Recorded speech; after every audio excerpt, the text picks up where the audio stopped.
Assalamualaikum warahmatullahi wabarakatuh. Halo teman-teman Fokuser, apa kabar? Semoga kabar baik dan selalu bahagia. Dipertemukan kali ini di podcast KMNU Pusat episode ke-9 bersama saya Alvina Makfiroh sebagai host pada kesempatan kali ini. Nah, pada episode ke-9 kali ini kita akan membahas mengenai tradisi. Teman-teman Fokuser tentu sudah tahu bukan bahwa negara kita, Indonesia, adalah negara yang memiliki beraneka ragam budaya yang tersebar di penjuru negeri. Dari Sabang sampai Merauke, banyak sekali kita jumpai kebudayaan, tradisi, dan adat istiadat. Nah, pada episode kali ini, kami menghadirkan narasumber yang sangat mumpuni di bidang budaya. Beliau adalah Mas Ferdi Azmal Faharni, S.An. M.A. Beliau merupakan lulusan S1 dan S2 di jurusan Antropologi Budaya Universitas Gadjah Mada, Yogyakarta. Ia adalah alumnus Pondok Pesantren Tebu Ireng dan ia pernah berkecimpung di Rumah Budaya Tembi, riset konsumsi rokok di Jember dan Kebumen, riset pengguna telemedis di Bandung dan Jakarta. Ia juga menjadi anggota MPO KMNU Pusat pada periode saat ini. Wah, keren sekali ya teman-teman Fokuser, dan tentunya sangat relate latar belakang beliau dengan tema yang kita usung pada episode ke-9 kali ini. Langsung saja kita sapa Mas Ferdi. Halo Mas Ferdi, apa kabar? Halo Alvina, kabar baik. Alhamdulillah. Sekarang langsung saja ya Mas Ferdi, kita ngobrol-ngobrol santai mengenai budaya di Indonesia dan budaya secara umumnya. Kalau dari pandangan Mas Ferdi nih, apa sih itu tradisi? Tradisi itu ya lebih kepada kebiasaan sih. Bentuk perbuatan yang dilakukan berulang-ulang dengan cara yang sama. Nah itu lebih ke sana sih. Dan ketika nanti tiba-tiba ada kata-kata tradisi, contoh yang paling dekat tradisi orang NU, berarti adalah kebiasaan yang dilakukan secara berulang-ulang oleh orang-orang yang dia dalam kelompok sosial NU dan dilestarikan itu dan dibiasakan berhari-hari. Lantas terbentuknya sebuah tradisi itu bermula dari apa sih Mas? Kenapa bisa ada tradisi dan budaya yang kita lihat, kita jumpai sampai saat ini? Asal muasalnya itu bagaimana Mas? Ya kalau dalam tahap-tahapannya ya itu cukup banyak sih, cukup variatif ya. Biasanya itu karena spontan, tiba-tiba muncul aja gitu dalam satu kelompok. Itu kemunculannya.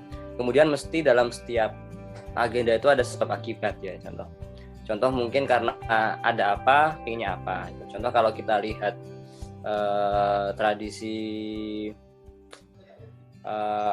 kalau contoh-contoh sederhana kalau kita itu kayak sholawatan itu kan karena memang pada dasarnya ada kerinduan kita terhadap Nabi Muhammad itu kan. Kemudian how to express, bagaimana untuk mengekspresikannya itu yang nanti dilaksanakan dengan melalui sholawat dengan banjarinya itu, dengan menggunakan mungkin biasanya pakai teks-teks dari Diba, dari Barjanji itu. Jadi karena spontan, karena ada keinginan tertentu, kemudian ya jadilah seperti ritual, upacara dan sebagainya, dan semua itu ya membentuk jadi kebiasaan aja, jadi kebiasaan. Jadi memang tradisi itu nggak perlu dianggap secara ribet. Jadi tradisi dia ada karena emang ada kebutuhan dari baik kebutuhan secara rohani ataupun secara jasmaniah juga gitu. Seperti kebutuhan kita untuk mengingat-ingat untuk memaknai hidup. Contoh ketika bayi ada jenang merah dan jenang putih itu kan kalau di Jawa biasanya. Jadi kan memang ada pemaknaan untuk dimaknai sebagai pengingat gitu. Jadi ada kebutuhan-kebutuhan tertentu memang dari tradisi itu. Oke. Berarti tradisi ini adalah bisa dikatakan tradisi jika hal itu dilakukan secara terus-menerus berulang-ulang dan diwariskan begitu ya Mas ya? Ya, diwariskan. Ketika dalam di pertengahan jalan misalnya, kita sebagai generasi masa kini kok pengen mengubah salah satu unsurnya, apakah bisa dan itu masih dikatakan sebuah tradisi? Aku kira tradisi itu memang dinamis dan bisa dibilang nanti semuanya akan menyesuaikan zaman. Contoh tradisi orang NU, kataman. Nah, sekarang yang diingatkan kataman. Tiba-tiba aja dulu kan kalau kataman Quran kan harus ngumpul satu majelis, gitu ya. Satu majelis, satu yang sama, bagi-bagi Quran, gitu kan. Bagi-bagi Quran. Dan itu kataman Quran didoain. Terus kemudian karena ada teknologi speaker dulu mungkin akhirnya Quran dibacain sehari penuh, yang nanti yang ikut silih berganti gitu kan, dari pagi sampai sore baru didoain juga ada. Nah sekarang kan udah ada teknologi seperti WA dan sebagainya, itu kan semakin merubah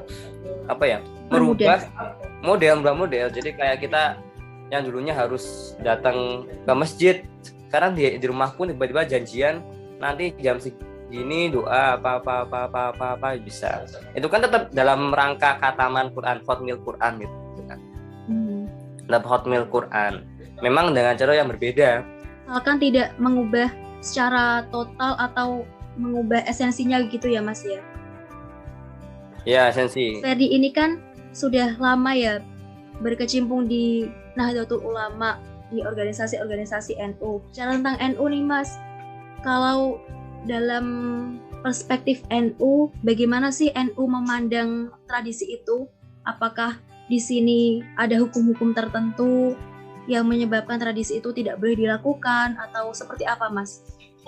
Di NU sendiri kita tahu bahwa NU itu sangat variatif, punya banyak ulama, punya banyak tokoh-tokoh hebat di NU sendiri. Itu yang menyebabkan mungkin akan ada berbagai perbedaan pandangan menanggapi tradisi di Indonesia. Kalau secara basic kita sering mendengar cerita bahwa ada perbedaan pandangan antara Sunan Kudus dan Sunan Kalijaga dalam mensyiarkan agama Islam. Dan kukira sejarah itu juga terulang lagi ketika zaman-zaman NU awal berdiri. Dulu banyak cerita seperti di Jombang itu kan Kiai Bisri Samsuri itu beliau sangat syariat sekali. Jadi banyak hal yang berbau tradisi itu ya seperti tidak setuju untuk dilaksanakan gitu. Itu gampangnya gitu. Dan di sisi yang lain seperti Mbak Hashim, bahwa Wahab itu ada sedikit ada sedikit pembolehan, namun tidak merusak syariat sendiri, tidak melanggar syariat. Itu yang itu yang kemarin sering jadi perdebatan. Kenapa kok kiai ini kayak gini, ini kayak gini? Dan kukira itu di NU sendiri, NU memegang tradisi dengan sangat penuh. Tradisi yang baik ya, tradisi yang baik. Tradisi yang buruk pasti akan ditinggalkan. Asalkan tradisi itu sejalan dengan fungsi dan visi misi dari NU sendiri dalam berdakwah dan dalam menjaga kerukunan umat di Indonesia itu. Dan NU sendiri saya kira sudah bijak tidak saling menyalahkan antar ulama dan tetap menjaga harmonisasi itu sendiri. Itu yang menjadi nilai lebih dan nilai bagusnya dari NU. Itu menjaga tradisinya itu dengan cara yang sangat pas dan tepat gitu. Jadi prinsipnya tradisi di NU itu seperti apa Mas? Sederhananya ya gitu. Jadi kayak menjaga tradisi lama yang bagus dan tetap mengikuti perkembangan zaman juga gitu. Jadi NU sendiri juga tidak menolak teknologi. Ketika desain-desain semakin keren, NU itu juga ikut keren juga. Ketika mungkin dulu saya ingat sekali muktamar di Makassar itu terasa sangat 2010 ya, waktu aku masih SMP di pondok tuh rasanya sangat-sangat ayem, nggak ada cerita apapun. Nah 2015 muktamar tuh sangat megah sekali. Saya waktu itu datang di Jombang di muktamar karena salah satu tempatnya di pesantren saya dulu. Banyak sekarang wacana-wacana yang digaungkan oleh PBNU terutama tentang teknologi yang sangat-sangat bagus sekali. Jadi secara sederhananya yang lama tetap dijaga, tapi nggak serta-merta dibuang untuk menanggapi yang baru. Jadi seperti tetap menjaga duanya, mencampur duanya menjadi hal yang enak. Dan itu dalam koridor untuk kebaikan umat Indonesia gitu, umat masyarakat, bahkan nggak Indonesia sih, juga di dunia juga, saya kira kayak gitu.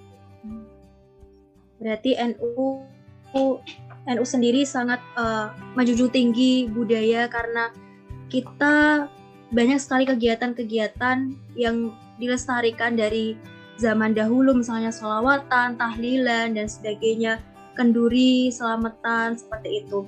Jadi intinya Nahdlatul Ulama sangat menghargai dan sangat mengapresiasi terhadap budaya setempat, asalkan budaya itu tetap mengikuti perkembangan zaman dan tidak menghilangkan unsur esensialnya, begitu ya Mas ya?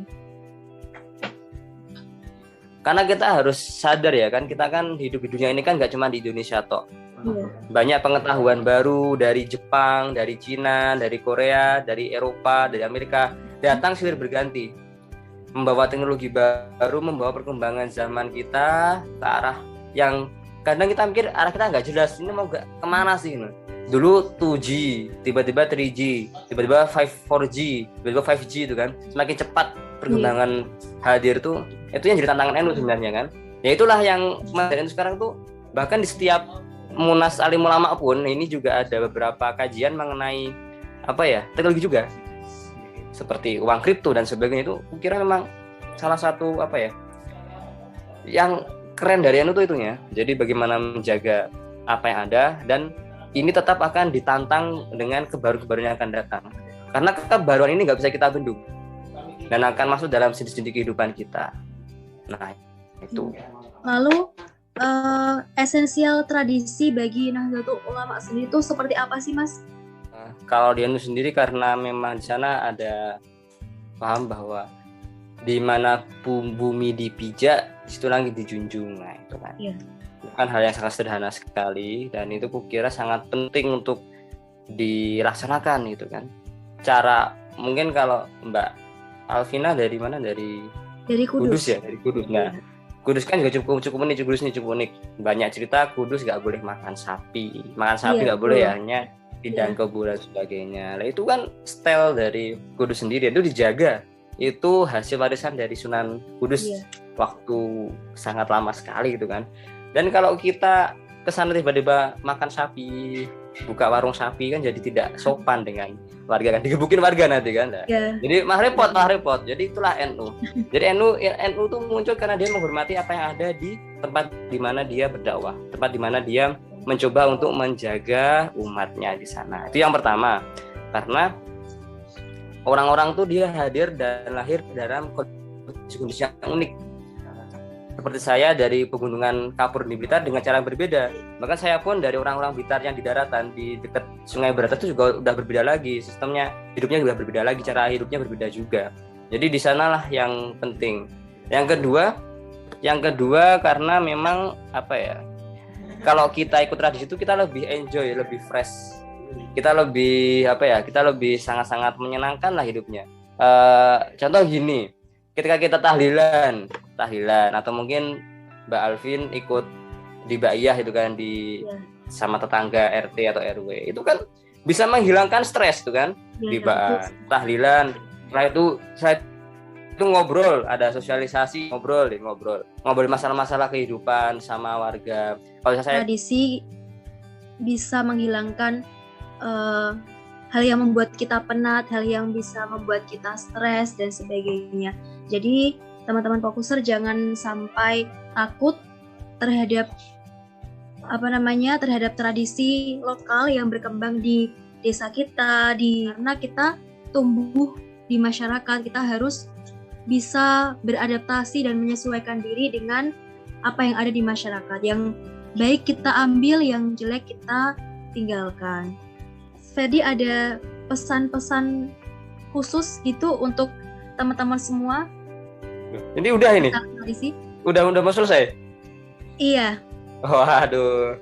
Oke lah, saya kira cukup panjang. Saya kira kayak podcastnya ada di Corbuzier sampai sejam lebih. Oke, sorry. Kalau pesan sih tetap stay, jangan risih dengan tradisi apapun itu, karena saya yakin semua orang-orang zaman dahulu itu mereka membentuk tradisi apapun penuh dengan makna. Kita saja yang mungkin belum bisa memaknai dengan bagus, baik dan benar gitu aja. Jadi jangan tiba-tiba mencemooh tradisi apapun itu. Jangan mencemooh. Tiba-tiba ada perempatan sajen atau apa, rokoknya pakai apa, itu mungkin memang zaman dahulu, tapi ketika itu tidak menyalahi syariat ya kukira oke-oke aja lah. Terkadang tradisi itu bisa menjadi orang-orang tua kita mengajarkan kebaikan kepada kita yang makin lama makin terkejar oleh harta benda duniawi ya, itu kan. Jadi banyak mana-mana tertentu sebenarnya tuh yang mungkin ya harus kita pahami, harus kita belajari dengan sangat tenang, sangat teliti, sangat telaten gitu. Jadi kita lihat tradisi yang sudah dibentuk sama orang-orang terdahulu kita maknai, kita pahami apa makna dan pesan-pesan itu semua buat kita gitu. Siapa tahu karena kita yang sombong, nggak ingin tahu tradisi, kita jadi nggak bisa mengetahui mana-mana indah itu, yang malah bisa menyelamatkan hidup kita dari kebingungan kehidupan kita.